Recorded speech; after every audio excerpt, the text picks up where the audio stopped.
आना चाहता है। इसको बहुत डर लगता है कि हम दिल्ली आ जाएंगे, अगर राजधानी में रहेंगे तो हमको मार दिया जाएगा, इसलिए बहुत डरता था। तो इससे कहा गया कि राजगद्दी आप संभालिए, तो ये संभालने के लिए रेडी नहीं था, तैयार नहीं था। इसलिए देखिए बलबन ने किसको अपना, ये बहुत इंपॉर्टेंट है, उत्तराधिकारी किसको घोषित किया था? कैखुसरो किसका लड़का था? नासरुद्दीन मोहम्मद का। नासरुद्दीन महमूद नहीं, नासरुद्दीन मोहम्मद का लड़का था कैखुसरो। लेकिन इसको वजीर डरवा देता है और इसको दिल्ली से भगाकर मुल्तान भेज देता है। तो अब तो राजगद्दी खाली हो गई, तो कोई ना कोई राजा तो बनेगा ही। तो इसके बाद बुगरा खां एक और लड़का रहता है बलबन का, वो नहीं बैठता है गद्दी पर, तो उसके लड़के कैकुबात को बनाया जाता है। कैकुबात को बाद में फालिज मार दिया जाता है, और फालिज मार दिया जाता है तो कैकुबात को हटा दिया जाता है। अब कैकुबात का लड़का क्यूमर गद्दी पर बैठता है। कैकुबात का लड़का क्यूमर गद्दी पर बैठता है।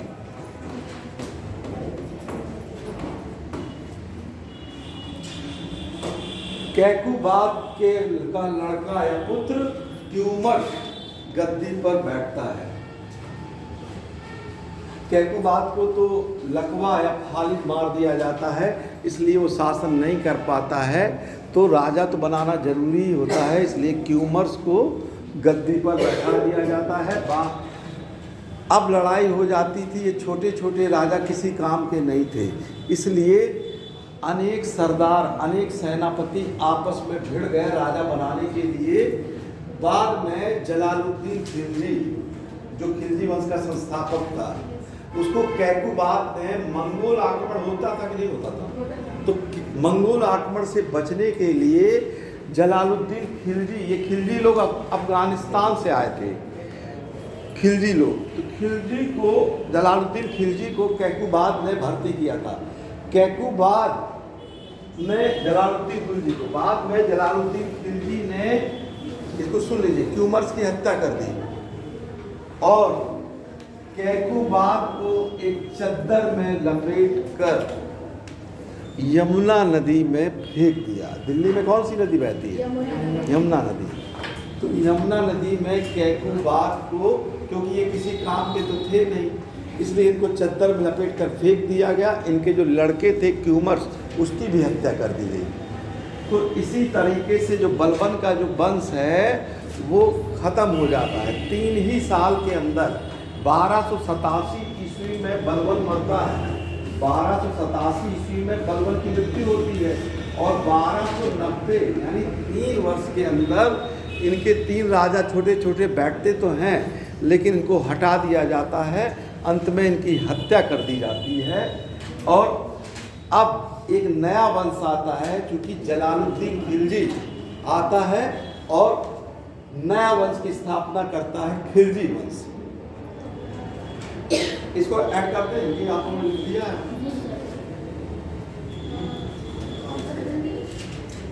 खिलजी वंश,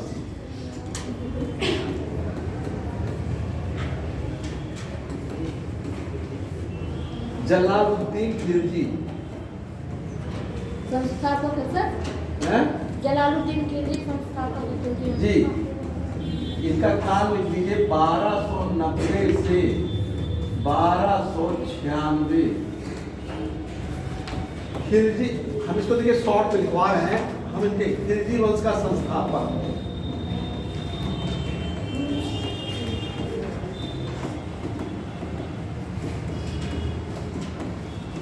जलालुद्दीन खिलजी खिलजी वंश का संस्थापक था। इसने एक नया वंश, दिल्ली सल्तनत में एक नया वंश आ गया, ठीक है। बलबन का क्या वंश था?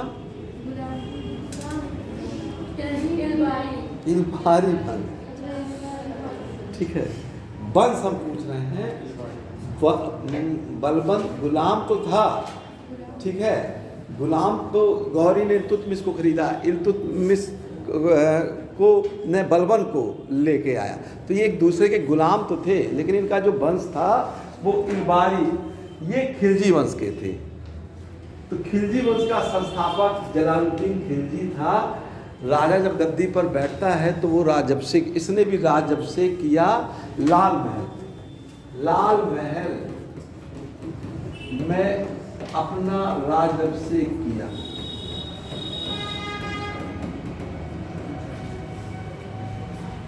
एक सेकंड, एक लाल महल में तक किया, किलो खरी महल, कौन सा? किलो खरी महल, एक सेकंड, किलो खरी महल,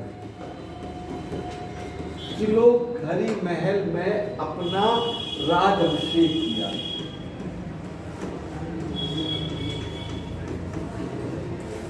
शाइस्ता खां की उपाधि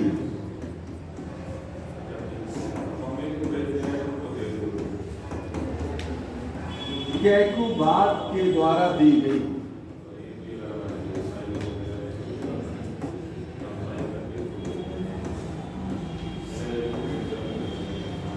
शाइस्ता खां की उपाधि कैकुबाद को द्वारा दी गई जलालुद्दीन खिलजी को। ठीक है, थोड़ा सा ये जो लिखने की शैली है ट्रिक से लिखवाया जा रहा है, ज़्यादा आप लोग समझिएगा इसमें।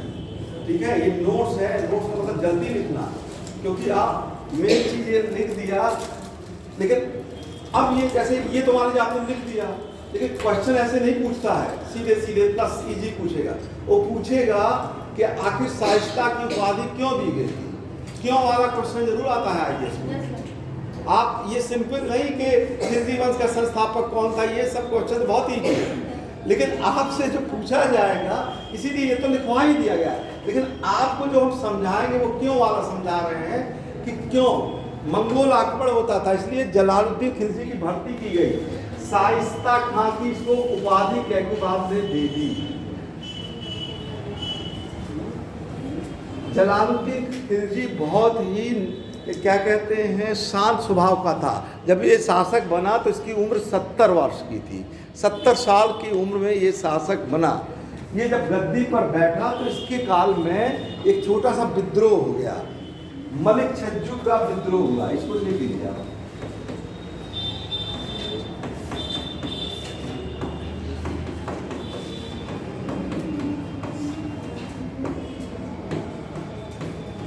मलिक छज्जू का विद्रोह हुआ।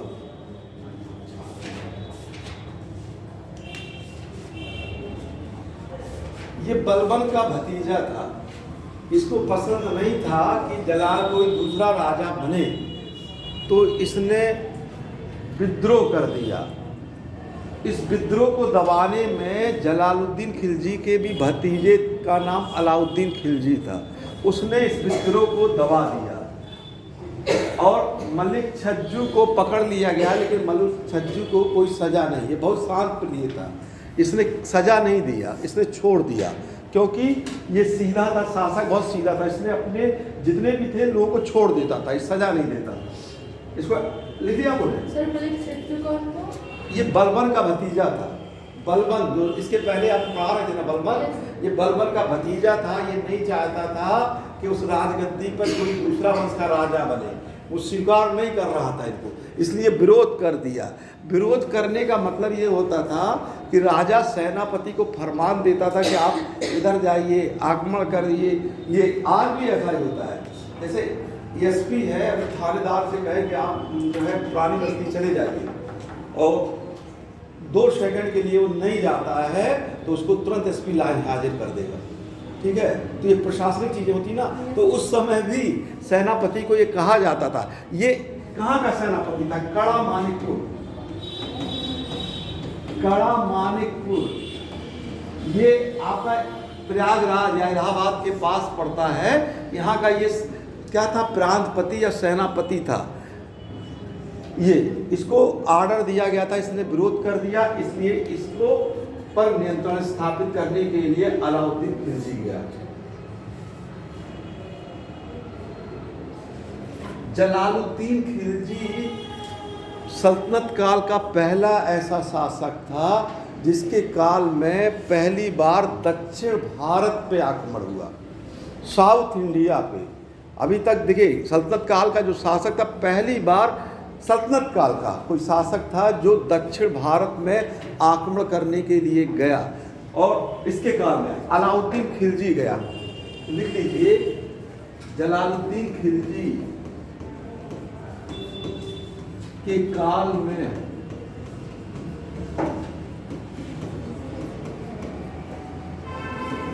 सर्वप्रथम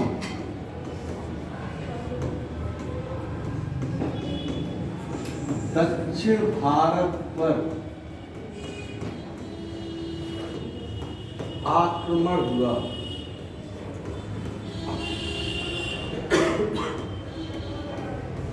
दक्षिण भारत पर आक्रमण हुआ जलालुद्दीन खिलजी के काल में सर्वप्रथम दक्षिण भारत।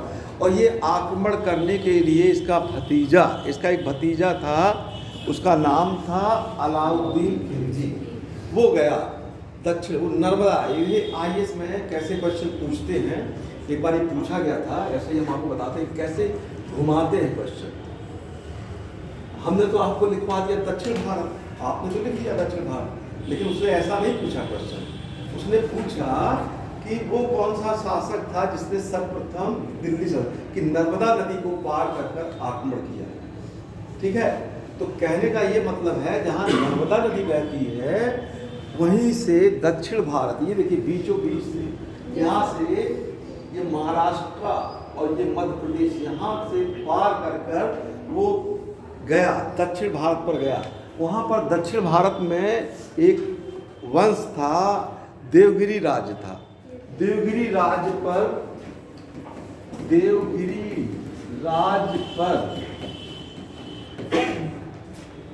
आक्रमण हुआ।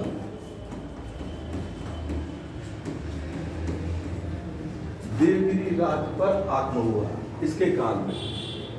जलालुद्दीन खिलजी के काल में ये शांत स्वभाव का व्यक्ति तो था, लेकिन इसके काल में एक फकीर रहता था जिसका नाम था सीदी मौला।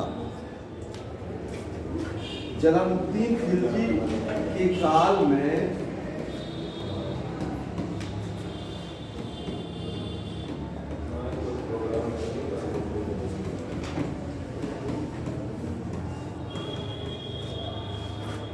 सीदी मौला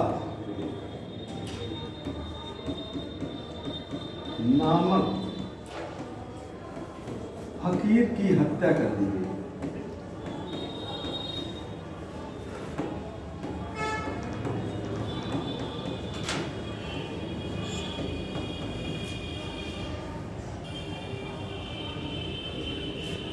जलालुद्दीन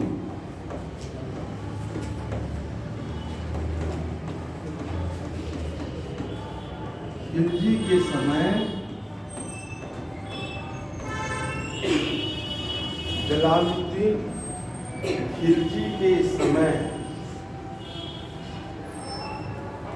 मंगोल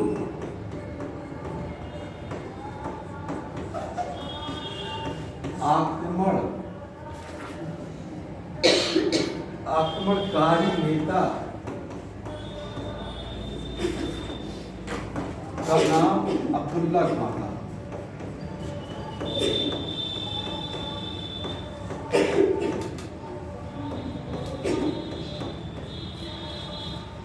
अब्दुल्ला खां था।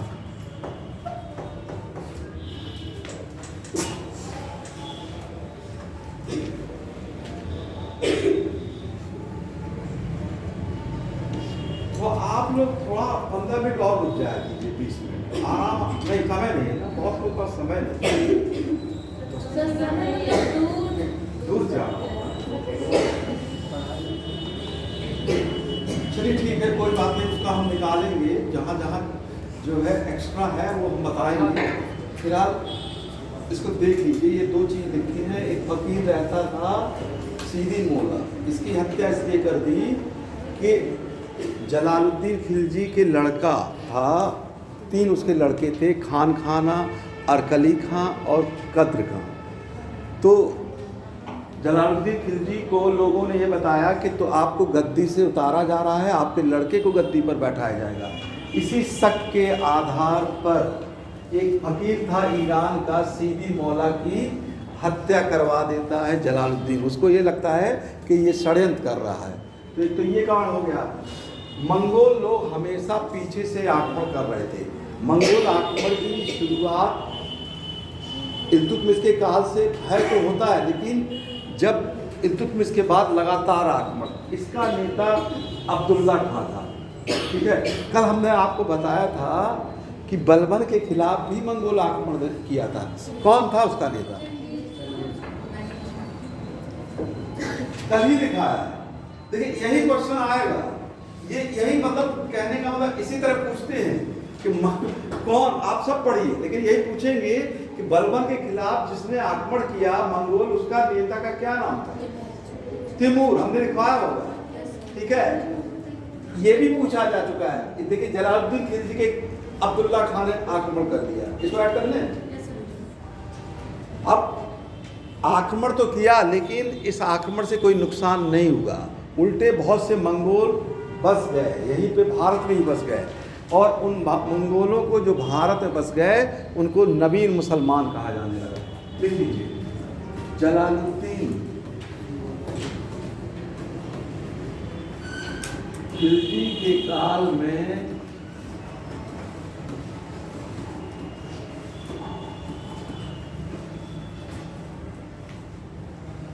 मंगोल भारत में दिल्ली के आसपास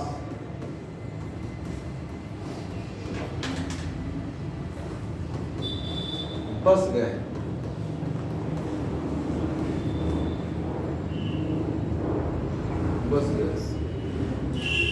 इन्हें नवीन मुसलमान कहा जाता है।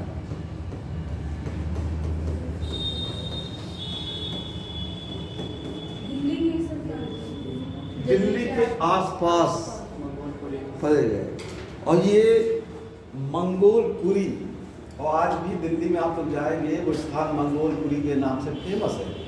तो ये जो घटना घटी, ये आप इन्हीं के काल में घटी, और ये मंगोल लोग आके यहाँ बस गए, और वो स्थान ये क्वेश्चन आ चुका है, वह स्थान हम इसको लिख दे रहे हैं यहाँ पर, मंगोलपुरी के नाम से फेमस हो गया। मंगोलपुरी के नाम से प्रसिद्ध है।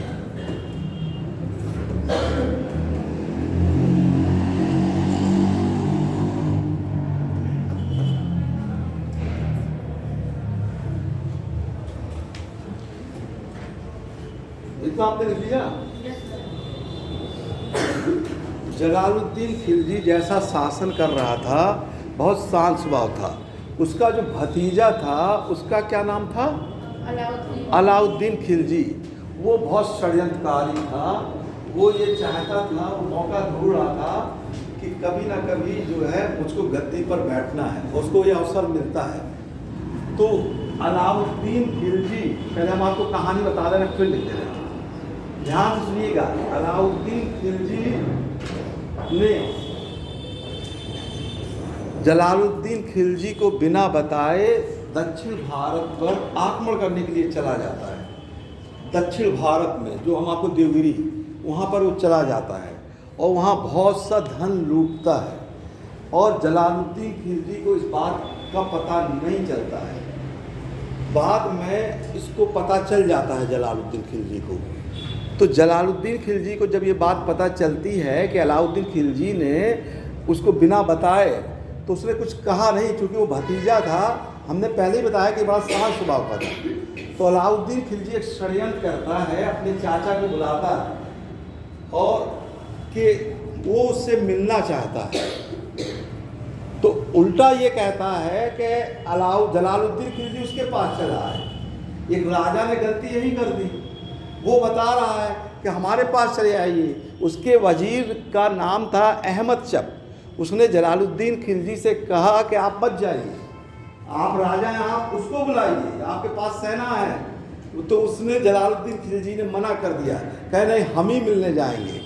तो जलालुद्दीन खिलजी मिलने के लिए चला जाता है अलाउद्दीन खिलजी से कड़ा मानिकपुर। ये कड़ा मानिकपुर आपका इलाहाबाद प्रयागराज के पास है, वहीं पे वो चला जाता है मिलने के लिए।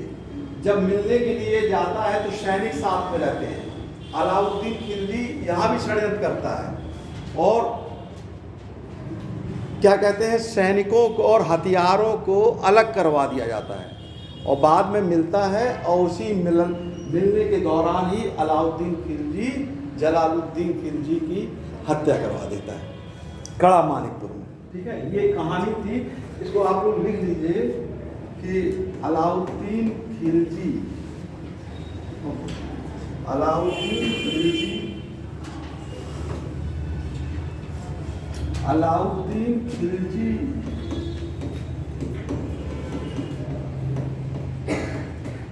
के द्वारा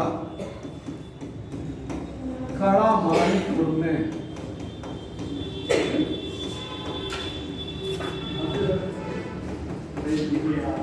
जलालुद्दीन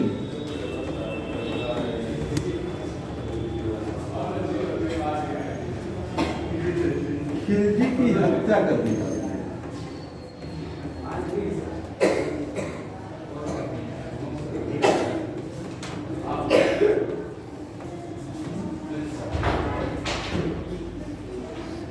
जलालुद्दीन खिलजी की कड़ा मानिकपुर में हत्या कर दी गई। खुद अपने चाचा को बुलाता है और वहीं बुलाकर इसकी हत्या कर देता है और पहले वहीं अपना राजअभिषेक भी कर लेता है कड़ा मानिकपुर में। उसके बाद उसको ये मालूम था कि उसका विरोध होगा, तो धीरे धीरे जो उसके लड़के हैं उनको भी मरवा देता है अलाउद्दीन खिलजी और स्वयं दिल्ली की गद्दी पर बैठ जाता है। इतना लिख दिया आपने।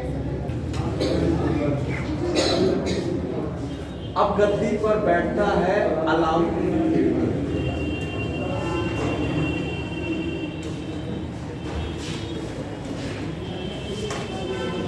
लेकिन इसका काम है अलाउद्दीन खिलजी गद्दी पर बैठता है। अन्य नाम इसका देखिए, अन्य नाम था अली गुस्ताफ।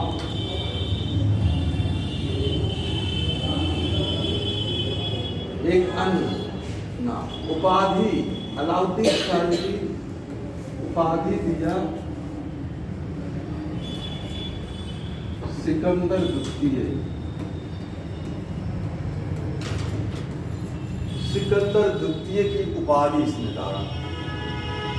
ये इसका एक अन्य नाम अली गुस्ताफ था। ये अपने को सिकंदर कहता था। सिकंदर तो सुना है ना, राजा सिकंदर, यूनान का राजा था सिकंदर। ठीक है, तो ये अपने को अपने सिक्के पर इसने सिकंदर द्वितीय शाही नाम कहते हैं लिखवाया था अलाउद्दीन खिलजी।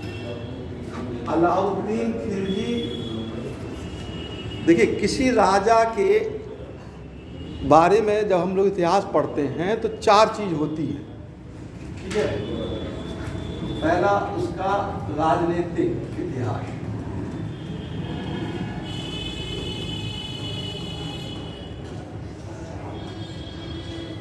फिर होता है आर्थिक मान लीजिए इतिहास होगा,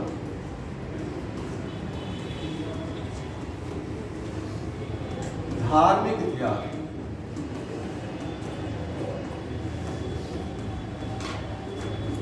ये 3 चीज मुख्य होते हैं। तो देखिए, राजा के रूप में गद्दी पर बैठा और इसने क्या किया, जब गद्दी पर बैठा तो इसने कई नियम बना दिए अपने राज्य में अनुशासन चलाने के लिए। इसने कई तरीके के नियम बना दिए। सबसे पहले इसने क्या किया है कि जो संपत्ति दान में दी गई थी इसके पहले, वो सारी संपत्ति लोगों से छीन ली गई। ठीक है, तो इसने जो है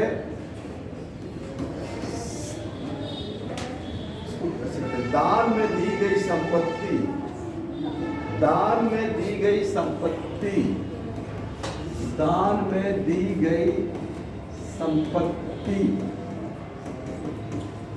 वापस दी जाती है।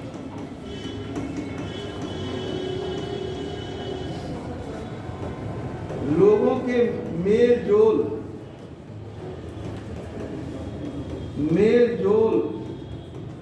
या दावत पर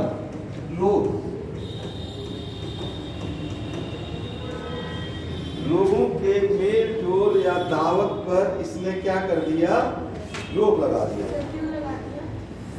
वो ऐसा था कि बड़े बड़े लोग शादी ब्याह समारोह मनाते थे और राजा के खिलाफ षड्यंत्र, जिसको सूचना मिली थी कि लोग राजा के खिलाफ षड्यंत्र कर रहे हैं, तो इसने एक फरमान जारी कर दिया कि बड़े बड़े लोग एक समूह में बैठ के जो शादी ब्याह करते हैं तो ग्रुप में बैठ के बात वो नहीं करेंगे। इसने रोक लगा दिया तुरंत इसने।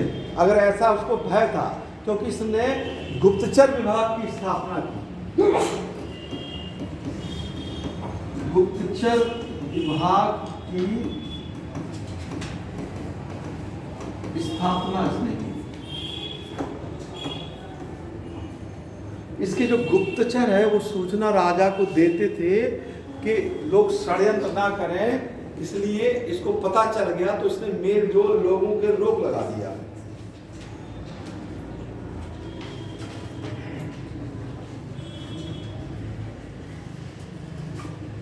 इतना लिख दिया आपने ना? Yes, sir.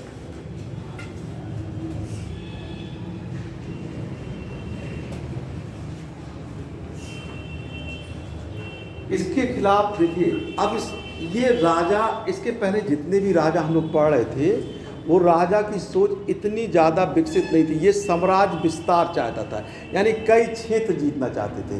तो दक्षिण भारत का पहला आक्रमण किसके काल में हुआ? जलालुद्दीन खिलजी यही गया था। लेकिन ये ऐसा था कि आक्रमण करके धन भी लूटा और आसपास की विजय हुई। तो इसके काल में दक्षिण भारत पर आक्रमण, देखिए ये हेडिंग है, 4 राज्य समय थे। इसको आप अलाउद्दीन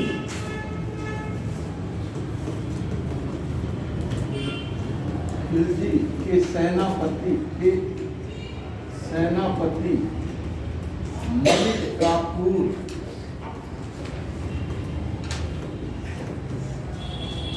की सहायता से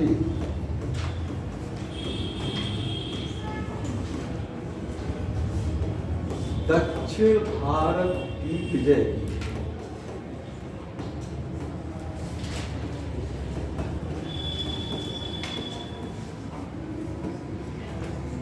अलाउद्दीन खिलजी के सेनापति मलिक काफूर की सहायता से दक्षिण भारत की विजय की। अलाउद्दीन खिलजी ने, यहाँ फिर जगह नहीं कर दी है, अलाउद्दीन खिलजी ने सेनापति मलिक काफूर की सहायता से दक्षिण, उस समय दक्षिण भारत के 4 राज्य, दक्षिण भारत के 4 राज्य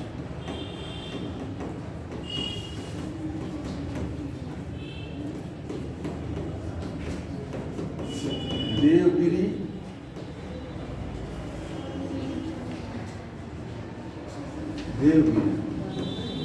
ये शासक है रामचंद्र,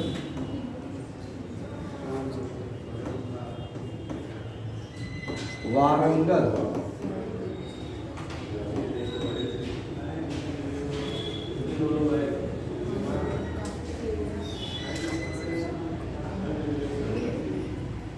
ये वारंगल, तीसरा था होयसल, वीर बल्लाल तृतीय,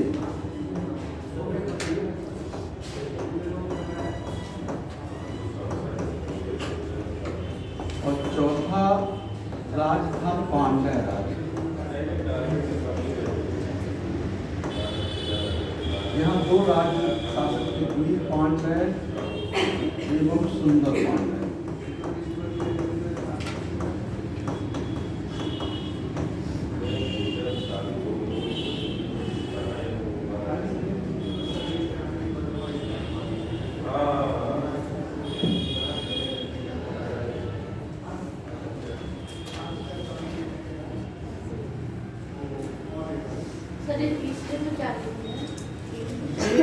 एक और इसका राजा था वारंगल का, ये इसकी राजधानी, इसका राजा भी हम नाम बता दे रहे हैं आपको।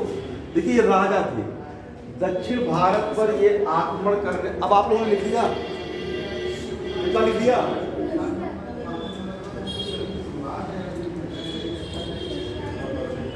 देखिए दक्षिण भारत का एक देवगिरी का राजा रामचंद्र था, ठीक है, इसका भी याद नहीं आ रहा, बता रहे हैं इसका नाम। होयसल का राजा बीरबल्लाल तृतीय था। पांड्य दक्षिण भारत में तमिलनाडु, ये राजा थे। तो ये आक्रमण मलिक कपूर इसका सेनापति था, वो जाता है आक्रमण करने, और सभी से, इस समय इसको साम्राज्य में नहीं मिलाता है, सभी से धन, इतना धन इसको मिलता है दक्षिण भारत से कि उसकी जो सारी लालसा थी वो पूरी हो जाती है अलाउद्दीन खिलजी की। तो इन 4 राज्यों को धन लूटता है। साम्राज्य विस्तार अभी नहीं, इसमें जीतता नहीं है इसको, लेकिन ये 4 राज्य को ये क्या कहते हैं, विजय करता है। इसका भी हम बता देंगे आपको। एक सेकंड। अलाउद्दीन खिलजी के काल में मंगोल आक्रमण,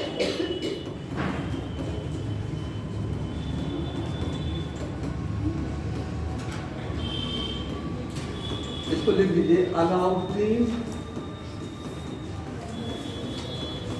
खिलजी के काल में मंगोल के सर्वाधिक आक्रमण हुए।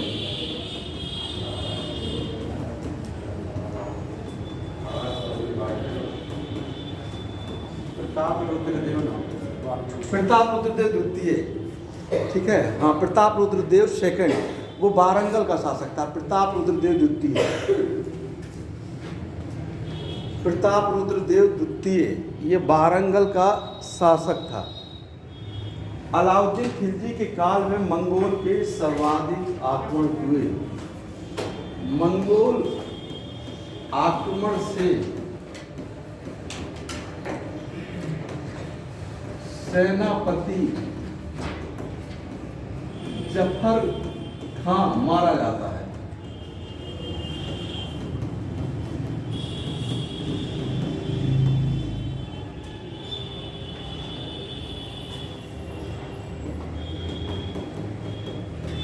मंगोल आक्रमण के कारण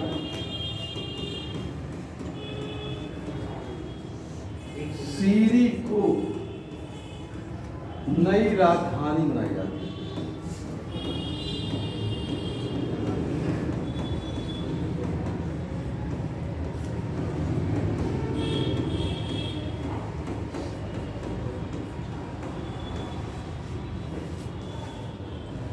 सीरी की नई राजधानी बनाई जाती है, इसको लिख लीजिए।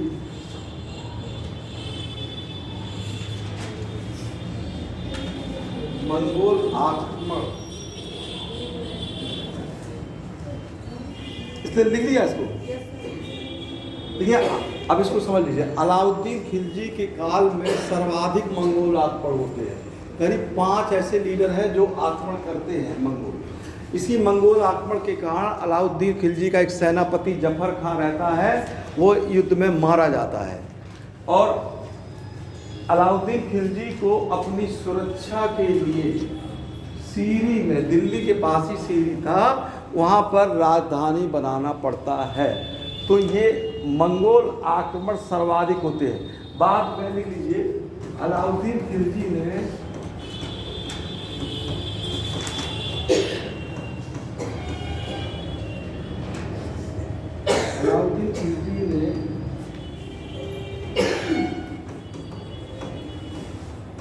पश्चिम में सिंधु नदी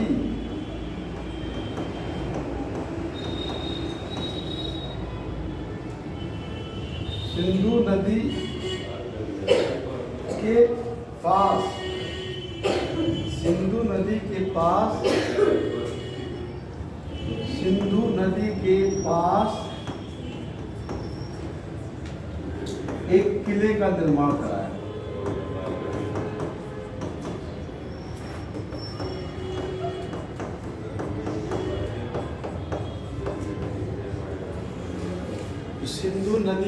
किनारे इसने एक किला भी बनवाया था। मंगोल आक्रमण इतना इसको परेशान करने लगे, इसको राजधानी बनाना पड़ा।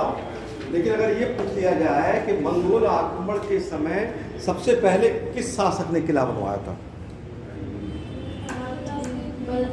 बलबन ने। कल ही तो बता रहे थे आपको, बलबन ने पहले किला बनवाया था। लेकिन मंगोल आक्रमण इसके काल में सर्वाधिक हुए। अब ये साम्राज्य विस्तार करने के लिए इसने कई विजय की।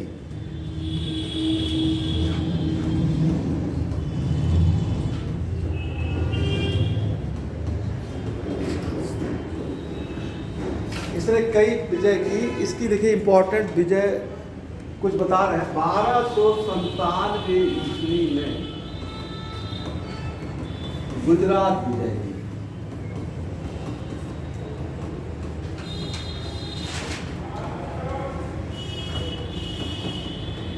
गुजरात विजय के दौरान मलिक कफूर को खरीदा गया।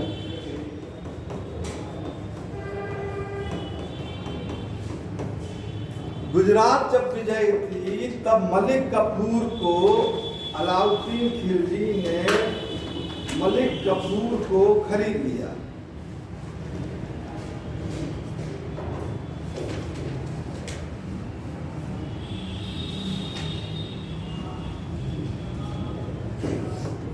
मलिक कफूर को 1000 दिनारी भी कहा जाता है। मलिक कफूर को 1000 दिनारी भी कहा जाता है।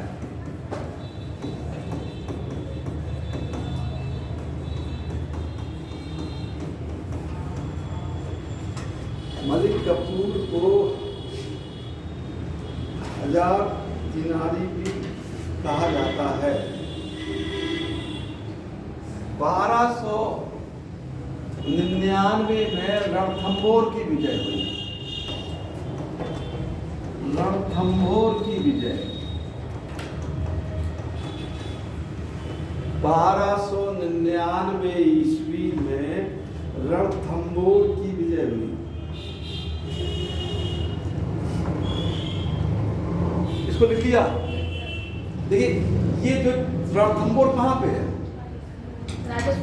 राजस्थान में। गुजरात इसने जीत लिया। ये देखिए गुजरात जीत लिया। यहाँ पर ये गुजरात का हिस्सा कहाँ शासन कर रहा था? दिल्ली में। यहाँ पर, यहाँ से वो गुजरात जीत लिया। राजस्थान का इधर एरिया रणथंभौर ये भी जीत लिया, गुजरात का हिस्सा भी जीत लिया। अब राजस्थान में एक बहुत महत्वपूर्ण इसकी विजय थी। 1303 ईस्वी में चित्तौड़ विजय की। चित्तौड़ विजय की। चित्तौड़ का शासक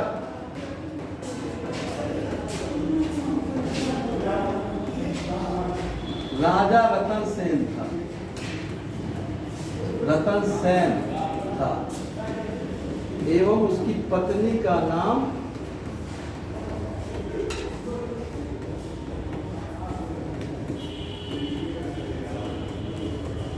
रानी पद्मावती था।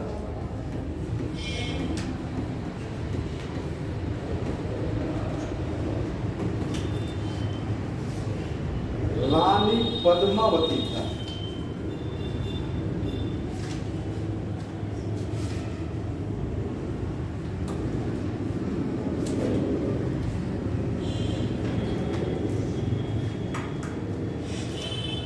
ये 1303 ईस्वी में चित्तौड़ विजय के बारे में कुछ कहानी फेमस है।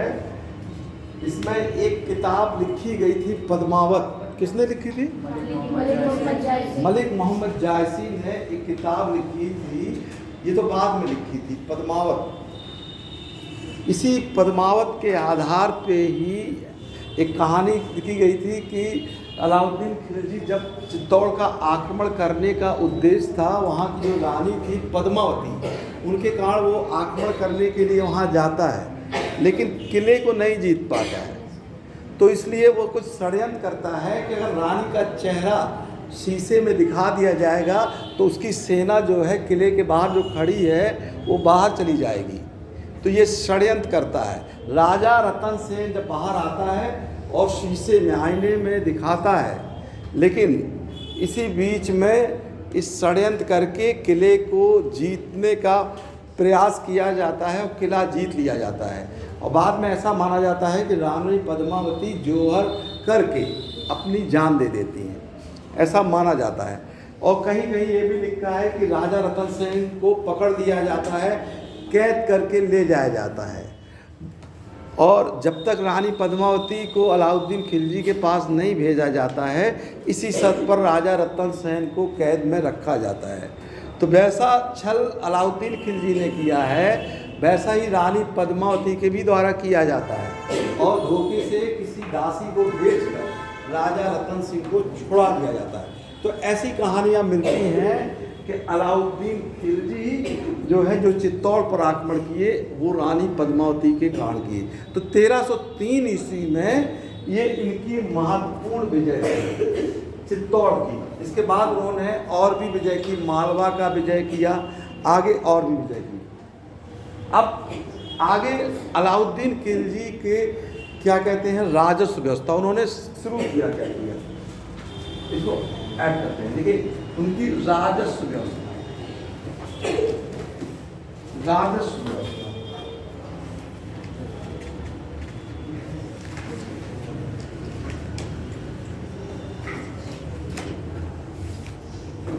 विश्वा पैमाना को लागू करना, कर 50% लेना, चराई कर एवं सिंचाई कर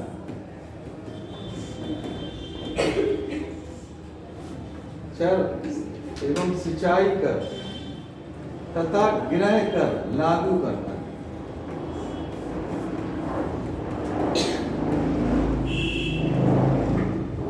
इसको नोट कर लीजिए।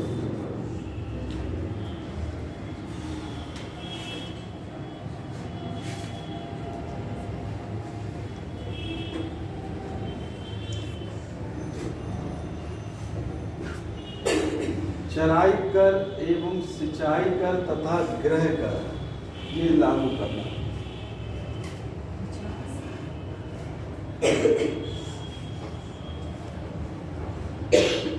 देखिए अलाउद्दीन खिलजी ने जो है ये बिस्वा तो आप लोग समझते हैं ना, जमीन के माप होता है जो यहाँ चलता है, बस्ती में भी आपके बिस्वा बोला जाता है।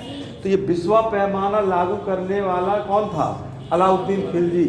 ये पैमाना यहाँ चलता है। और वो जो टैक्स लेता था, किसान से जो कर लेता था, वह 50% लेता था। उसने चराई कर क्या होता है, पशुओं पे चरने पे, जो सरकारी जमीन होती है उस पे अगर पशु चरते थे तो उस पे वो टैक्स लेता था। और सिंचाई कर, सरकारी पानी यानी सरकारी पानी की जो नहर या जो है नाली के माध्यम से सिंचाई जो की जाती थी उस पर भी वो सिंचाई कर लेता था।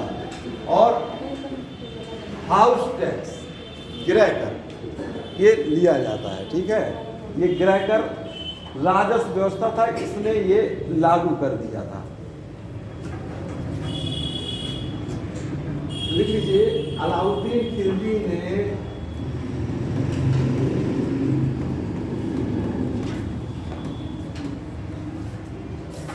अलाई दरवाजा का निर्माण कराया था।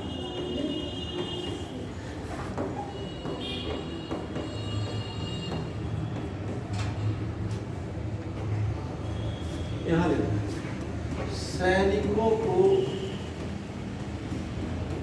नगद वेतन देने वाला, नगद वेतन देने वाला पहला सुल्तान, देने वाला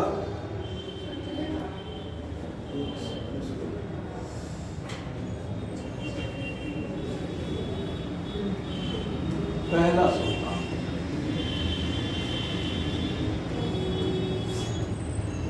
ये नगद वेतन देने वाला पहला सोना। मंगोल आक्रमण से बचने के लिए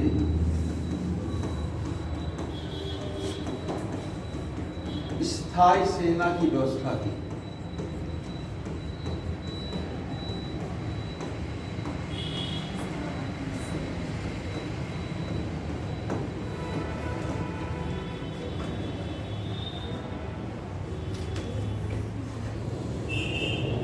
इतना लिख लीजिए।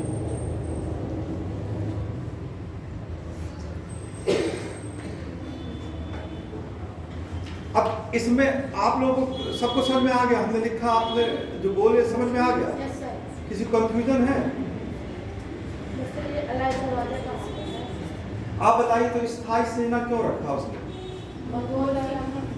मंगोल आक्रमण बचने के लिए स्थायी सेना उसने रख दिया। चलिए ठीक है। आपने क्या पूछा? अलाइ दरवाजा। अलाई दरवाजा, एक ये दिल्ली में कुतुब मीनार के पास इसने एक निर्माण करवाया था। पत्थर का दरवाजा है, अभी भी अलाई दरवाजा उसने बनवाया था। अलाई नाम से ये दरवाजा बनवाया था। ये लिख लिया आप लोगों ने? इसमें से किसी को कंफ्यूजन तो नहीं है? चलिए, अब आती है बाजार व्यवस्था।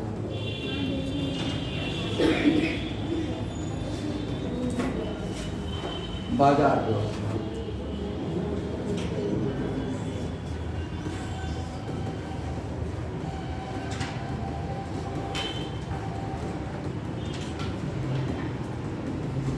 सेना को वेतन देने के लिए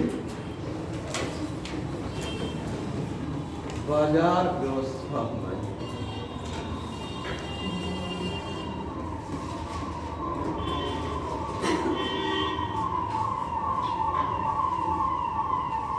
सार्वजनिक वितरण प्रणाली जो है, सार्वजनिक वितरण प्रणाली की शुरुआत।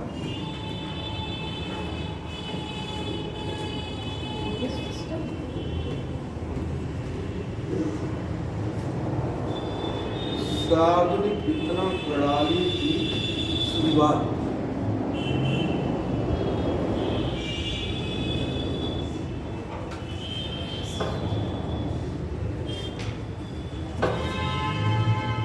दीवान ए मुस्तक राज नामक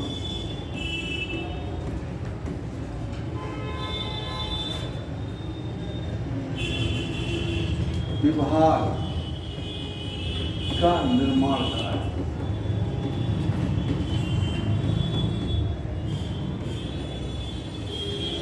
क्या करने के लिए सर?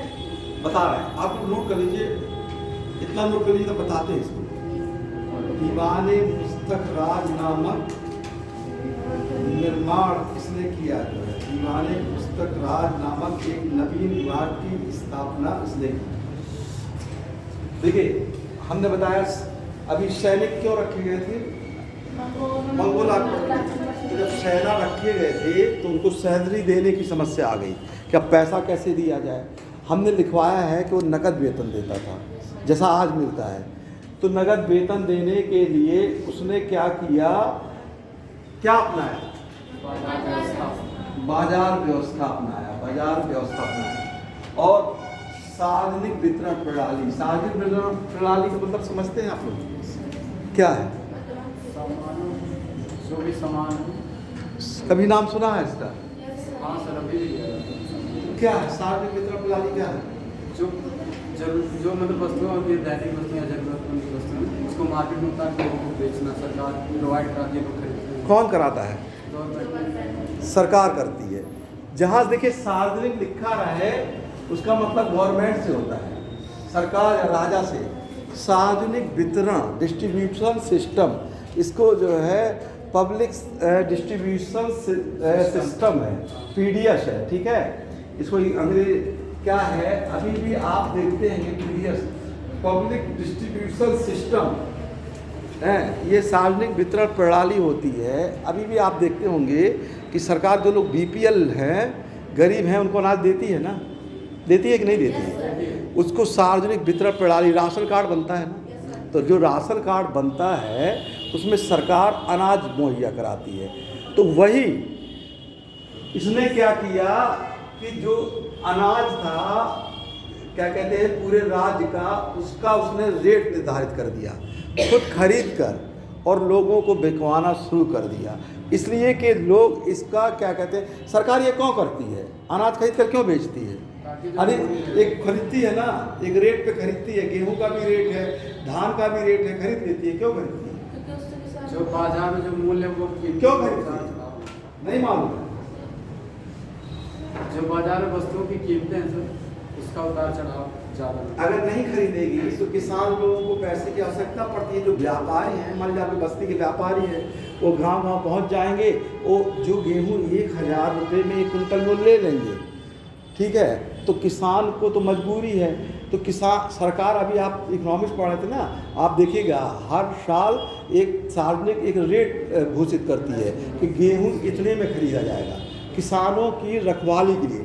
तो वो खरीद कर और सरकार उनको पैसा दे देती है कि व्यापारी लोग इसका काला, क्या कहते हैं, धन का उपयोग ना करें, यानी जमा कर लें और उपयोग करें। इसलिए ये अलाउद्दीन खिलजी ने किया। अलाउद्दीन खिलजी ने ये बाजार व्यवस्था की प्रणाली इसीलिए दीवाने मुस्तकराज, इसने एक विभाग का भी स्थापना किया, दीवाने मुस्तकराज। इसको लिख लीजिए आप लोग, दीवाने मुस्तकराज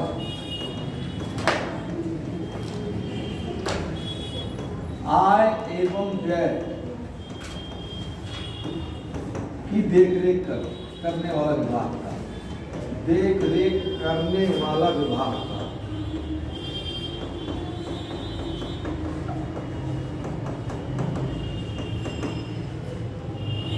आय एवं व्यय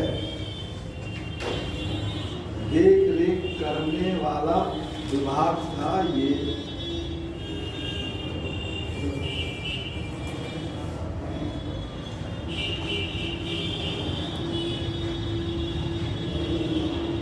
तो लिख लिया इसने, देखिए हमने आपको अलाइदार है, इसमें कुछ और भी है। 1000 सितून, सितून मतलब खंबे का महल का निर्माण इसने करवाया। कहाँ है सर? ये दिल्ली में, ये दिल्ली में है। 1000 सितून या खंबे का महल का निर्माण अलाउद्दीन खिलजी ने दिल्ली में करवाया था। 1000 सितून ये इसी ने कराया था। 1000 सितून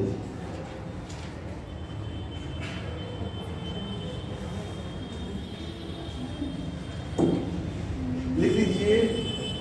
सहना-ए-मंडी, सहना-ए-मंडी नामक पद बाजार व्यवस्था के लिए बना है, बाजार व्यवस्था के लिए बनाया।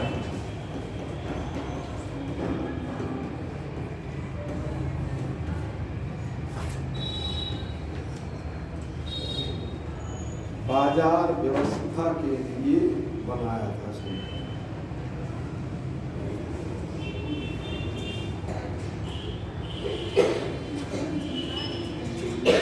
तो अलाउद्दीन खिलजी ने देखिए प्रयास तो किया कि बहुत इतनी अधिक सेना इसने केंद्र में रखी, लेकिन उसको वेतन देने के लिए इतना पैसा नहीं था। इसकी बाजार व्यवस्था शुरुआत तो की, लेकिन ये सफल नहीं हो पाई। अंत में इसकी जब मृत्यु हो जाती है तो बाजार व्यवस्था यानी राजस्व व्यवस्था भी इसकी चौपट हो जाती है। और आने वाले जो राजा थे वो बहुत कमज़ोर थे, वो अलाउद्दीन की नीति पर काम नहीं कर पाते हैं। अलाउद्दीन खिलजी के बाद इसका लड़का गद्दी पर बैठता है, मुबारक शाह खिलजी।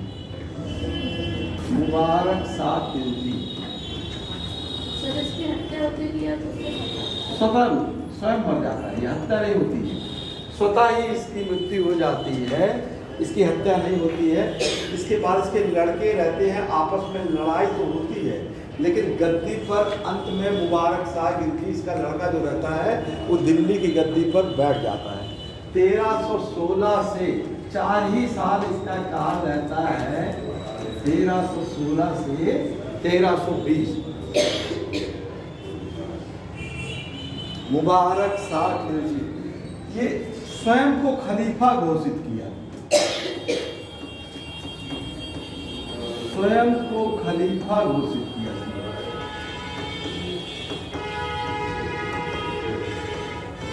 इसने स्वयं को खलीफा घोषित किया था।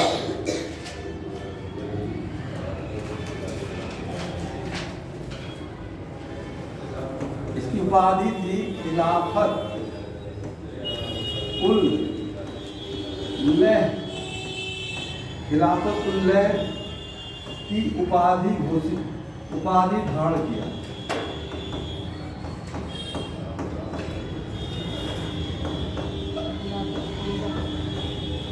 खिलाफत उल की उपाधि धारण किया।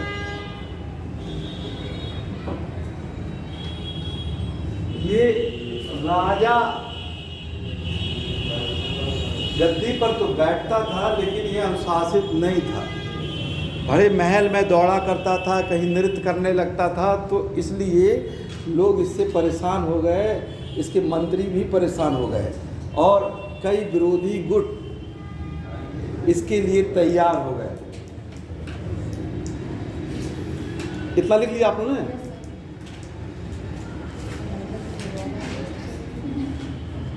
तो इसकी हत्या एक हिंदू जो बाद में मुस्लिम बन जाता है, नासरुद्दीन खुसरो, नासरुद्दीन खुसरो शाह के द्वारा मुबारक शाह खिलजी की हत्या कर दी जाती है। मुबारक शाह खिलजी की हत्या कर दी जाती है।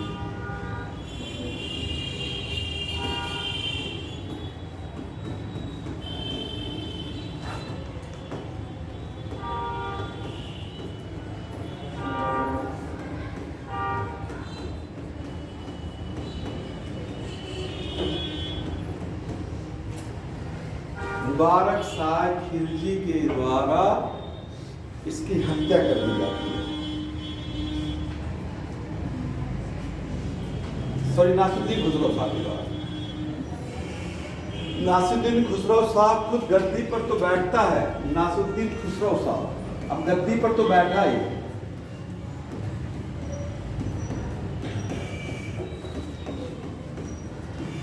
लेकिन 1320 में ही ये बैठा और कुछ ही महीने के लिए बैठा, ज़्यादा शासन नहीं कर पाया। इसके बाद एक सरदार जिसका नाम था गैसुद्दीन तुगलक जी, उसको हटा देता है, इसको हटाकर बाद में इसकी हत्या करवा दी जाती है और खुद राजा बन जाता है। तो खिलजी वंश के बाद एक नवीन वंश आता है, तुगलक वंश। अभी आता है 1320 से तुगलक वंश में गैसुद्दीन तुगलक, इसका शासन काल रहता है 1320 से 1325 रहता है इसका। 1320 से 1325 ईस्वी तक गैसुद्दीन तुगलक गद्दी पर बैठता है। इसको लिख लीजिए, तुगलक वंश का संस्थापक था।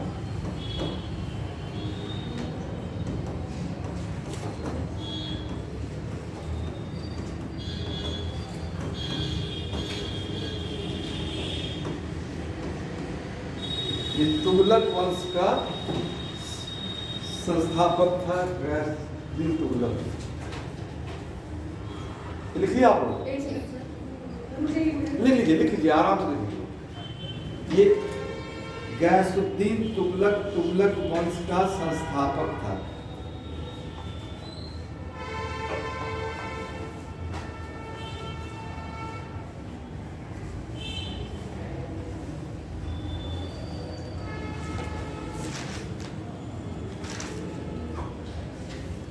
अब ऐड कर लें।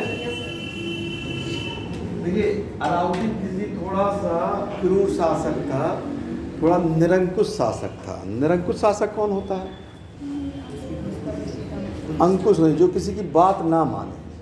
तो अलाउद्दीन खिलजी किसी की बात नहीं मानता था, जबरन अपना टैक्स लगा दिया, कर बढ़ा दिया, कई लोगों को अपने पद से हटा दिया। लेकिन गयासुद्दीन तुगलक थोड़ा सरल स्वभाव का शासक था। तो जो काम, गलत काम अलाउद्दीन खिलजी ने किया, गयासुद्दीन तुगलक ने उसके विपरीत जिनका अधिकार ले लिया था, मान लीजिए किसी किसान है, उनका अधिकार अलाउद्दीन खिलजी ने ले लिया, तो गयासुद्दीन तुगलक ने वापस कर दिया। तो इसने उस समय, जैसे आज जमींदार होते हैं, जमींदार को उस समय चौधरी बोला जाता था, ठीक है, खूत बोला जाता था, मुकद्दम बोला जाता था। तो इनके अधिकार को अलाउद्दीन खिलजी ने ले लिया था। लेकिन जब गयासुद्दीन तुगलक गद्दी पर बैठता है तो उनके अधिकार को वापस कर देता है, उनके जो अधिकार है वापस। तो लिख लीजिए, गयासुद्दीन तुगलक ने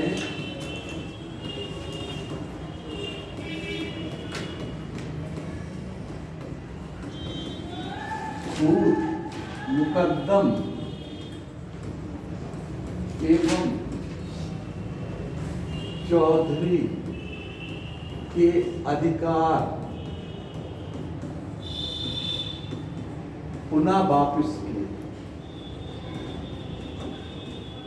वापस कर दिया।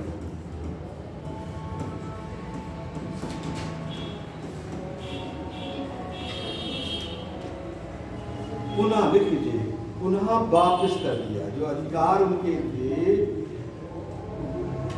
पुनः वापस कर दिया। गयासुद्दीन तुगलक ने खूत, मुकद्दम, यादा दा है, दापीर, मुकद्दम खूत, मुकद्दम एवं चौधरी। ये खूत उस समय के जमींदारों को कहा जाता था, तो उन्हीं की भाषा में लिखा गया है। इस समय आप लोगों को नहीं सुनाई देगा, ये सब चीज़ें नहीं सुनाई देंगी ये वो। लेकिन आज भी अब हिस्सा तो समझ में आता है ना। अभी आप लोग तहसील जाएंगे ना, तो तहसील में बहुत सी चीज़ें हैं जो अलाउद्दीन खिलजी, अकबर, शेरशाह, उन्हीं के जो भाषा है वही चलती है। न्यायालय में भी वही भाषा चलती है, ऐसा नहीं है। तो ये ये अधिकार जो है वापस कर दिया। अलाउद्दीन खिलजी ने कितना कर लिया था? 50, मतलब 1/2। इसने देखिए कर को 1/4, ये कर किससे लेते थे? किसानों से। देखिए अलाउद्दीन खिलजी किसान से, यानी किसान तो उसके काल में है, तो मान लीजिए किसान ने अनाज पैदा, 1 कुंतल अनाज पैदा किया, तो या तो 50 किलो दे दे, या तो पैसे में कन्वर्ट कर ले, ठीक है। अनाज पैसे में भी कन्वर्ट करके पैसा भी जमा कर सकते थे, दोनों सुविधा थी। इसने क्या कर दिया? कर को घटा दिया। कर लिख लीजिए, गयासुद्दीन तुगलक ने कर 1/3 कर दिया। कर जो है टैक्स 1/3 कर दिया।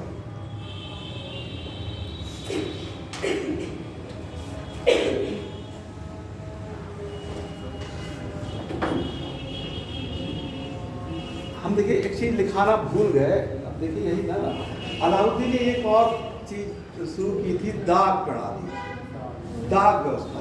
दाग क्या है? दाग प्रणाली अच्छे नस्ल की व्यवस्था, अच्छे नस्ल लिख लीजिए। अलाउद्दीन खिलजी जहाँ लिखा है उसको आप लिखिएगा, अलाउद्दीन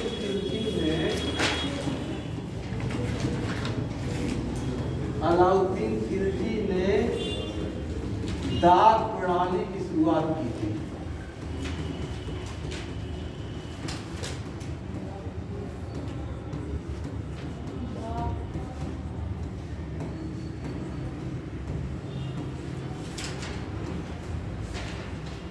दाग प्रणाली की शुरुआत की थी। अब यहां लिखिएगा, गयासुद्दीन तुगलक ने भी दाग व्यवस्था को जारी रखा।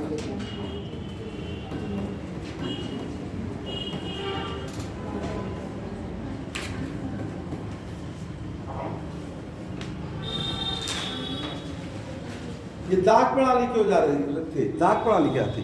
अच्छे घोड़ों को चिन्हित करना। हाँ। अच्छे नस्ल के। देखिए उस समय दाग मतलब घोड़ा कहाँ से मंगाया जाता था? मिडिल ईस्ट, ठीक है, घोड़ा मध्य एशिया से। मध्य एशिया, सऊदी अरब, वहाँ से घोड़े आते थे जो बहुत तेज दौड़ सकते थे। तो जो घोड़े थे उनका जो है, उन घोड़ों को एक बार सर्वेक्षण होता था, उनका सर्वेक्षण किया जाता था, घोड़ों को दिखाया जाता था, तो घोड़ों को बदल लिया जाता था। कई तरह के घोड़े थे तो घोड़ों को बदल दिया जाता। सैनिक क्या थे कि घोड़े को बदल देते थे। इसलिए राजा अलाउद्दीन खिलजी ने ये सोचा कि घोड़े को दाग यानी दाग देंगे तो ये बदला नहीं जाएगा। तो ये दाग प्रणाली शुरू करने वाला पहला शासक था अलाउद्दीन खिलजी। लेकिन गयासुद्दीन तुगलक ने दाग व्यवस्था को जारी रखा। तो गयासुद्दीन तुगलक ने भी दाग प्रणाली को जारी किया। गयासुद्दीन तुगलक के काल की सबसे बड़ी जो विशेषता थी राजस्व की, वो थी डाक व्यवस्था। गयासुद्दीन तुगलक ने डाक व्यवस्था पर गयासुद्दीन तुगलक ने डाक व्यवस्था पर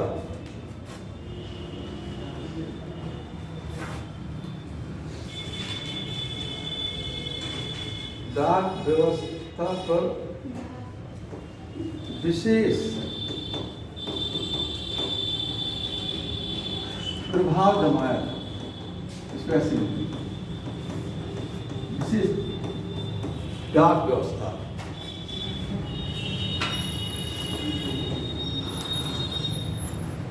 दीवाने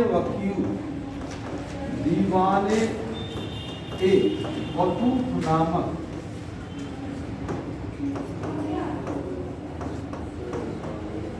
एक नया विभाग बनाया था।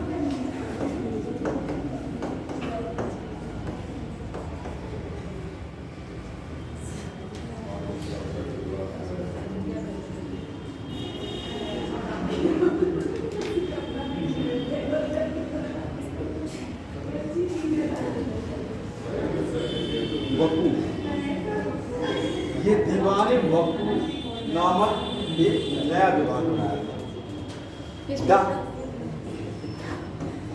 अच्छा, डाक व्यवस्था क्या है? पत्र। ठीक है, आज कैसी है डाक व्यवस्था? आज डाक व्यवस्था का काम है क्या ज़्यादा? अब तो व्हाट्सएप पे मैसेज आप भेज देंगे, आप क्या? ठीक है, ऑफिशियल काम है। यानी डाक व्यवस्था बहुत लो हो जा रहा है। स्पीड पोस्ट तो ख़त्म ही हो गया है। ठीक है, स्पीड वो तार खत्म हो गया, सॉरी तार व्यवस्था खत्म कर दी गई। तो डाक व्यवस्था इनकी थी।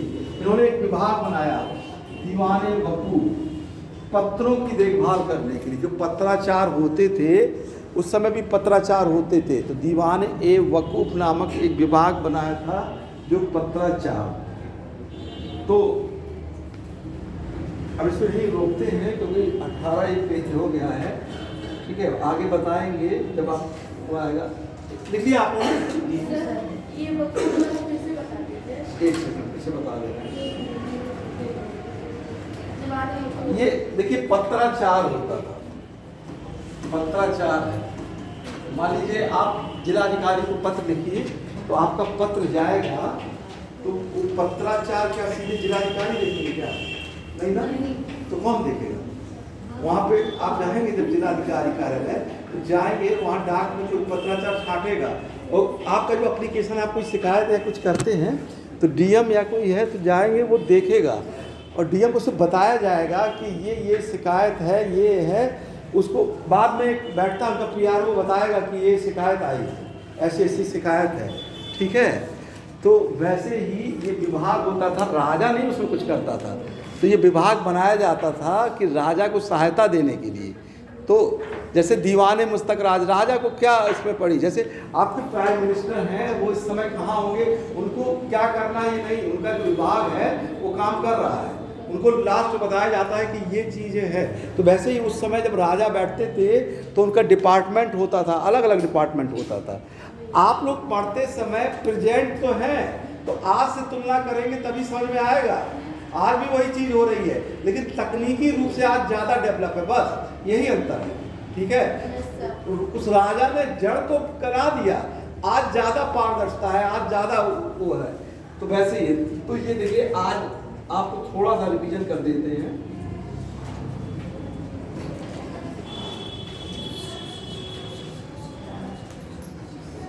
ये ठीक है, ये इसको ऐड कर दें। आज देखिए यही शुरुआत हुई थी, ठीक है। ये क्वेश्चन पूछा जा चुका है कि बलबन ने अपना उत्तराधिकारी किसको घोषित किया था, ठीक है।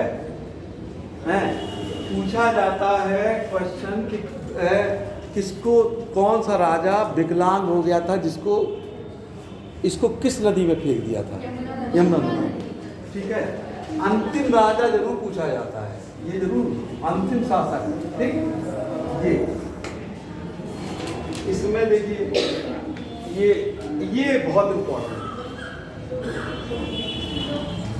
कि जलालुद्दीन खिलजी ने अपना राज सबसे किस महल में किया, ठीक है। ये भी पूछा जाता है मलिक छज्जू का विद्रोह किस शासक के काल में हुआ था, जलालुद्दीन खिलजी, ठीक। तो ये जो हम आपको बताएं हम लोग, ये क्वेश्चन पूछने का तकनीक कैसे होती है, ये कहाँ से आएगा?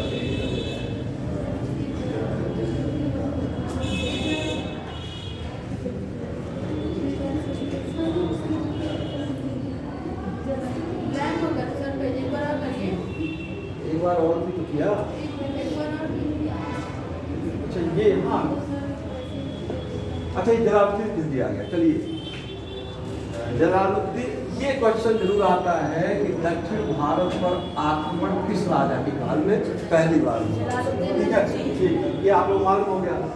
ये सीदी मौला नामक फकीर की हत्या या किसके काल में था, ये कहाँ का था, ईरान का था, ठीक। ये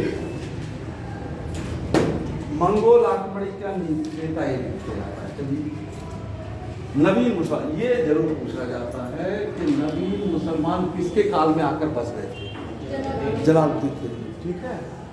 वह स्थान किस नाम से पूछा है, ये मंगोल। ये भी पूछा गया कहाँ पे हत्या कर दी गई थी।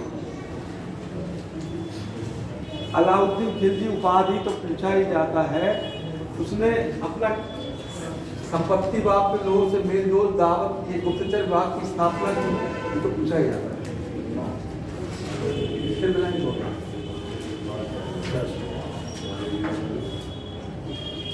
देखिए ये पूछा जाता है कि दक्षिण भारत की विजय में कौन सा सेनापति मलिक कपूर, ठीक है, कौन सा था। और क्रम पूछा जाता है कि इसका क्रम क्या था आक्रमण करने का दक्षिण भारत। ये देखिए हमने प्रताप रुद्रदेव सेकंड, ये राजा था, यहाँ पर ये चारों राज्य को पे आक्रमण किया गया था लेकिन राज्यों को जीता नहीं गया, राज्यों को ठीक है। या सीरी राजधानी क्यों बनाई थी? मंगोल आक्रमण के कारण। देखिए ये लिखा हुआ है, ये पूछा गया है, ठीक है। सिंधु नदी सीमा बन गई थी मंगोल से, वहीं पे एक किला भी बनवाया था। कौन सी सीमा थी? सिंधु नदी सीमा बन गई थी। ये देखिए, मलिक कफूर को किस आक्रमण के दौरान खरीदा गया था? गुजरात, ठीक है। अब रणथंभौर का विजय बात तो चित्तौड़ के 1303 ईस्वी में चित्तौड़, यहाँ में नहीं लिखा, इसको आप लोग लिख लीजिएगा। चित्तौड़ का नाम बदलकर खिजराबाद कर दिया, खिजराबाद कर दिया गया अपने लड़के के नाम से।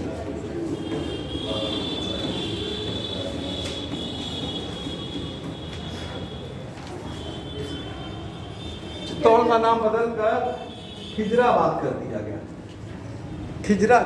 खिजर खां उसके लड़के का नाम था, तो ये नाम बदल दिया अलाउद्दीन खिलजी ने, खिजराबाद कर दिया। चित्तौड़ का नाम बदलकर खिजराबाद कर दिया।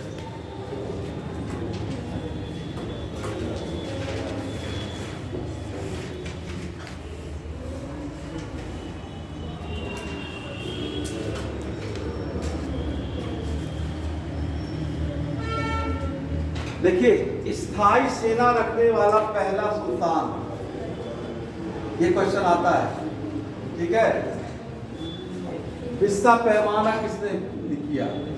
चराई कर, सिंचाई कर, गिराई कर किसने लगा? अलाई दरवाजा किसने बनवाया? 15वां बाजार, ये आपको बता ही चुके हैं। दीवान मुस्तक राज का विभाग किसने लिया? ये आय व्यय से संबंधित है।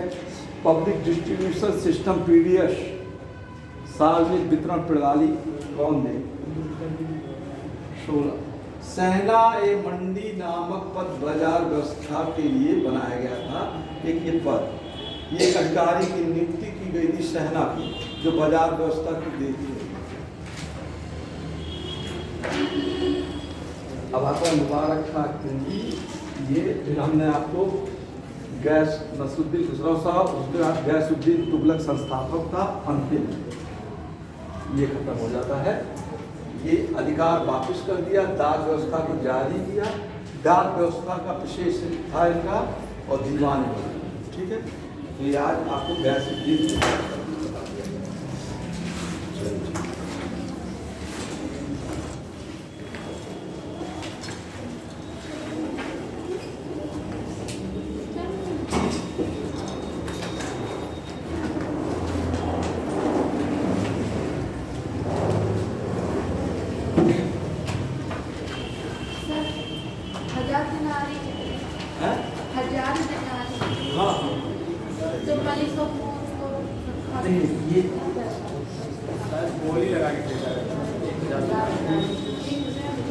दीनार जो है ये सिक्का होता है, पैसा होता है। तो 1000 दीनार की बोली बोलकर उसको खरीदा गया था, ठीक है।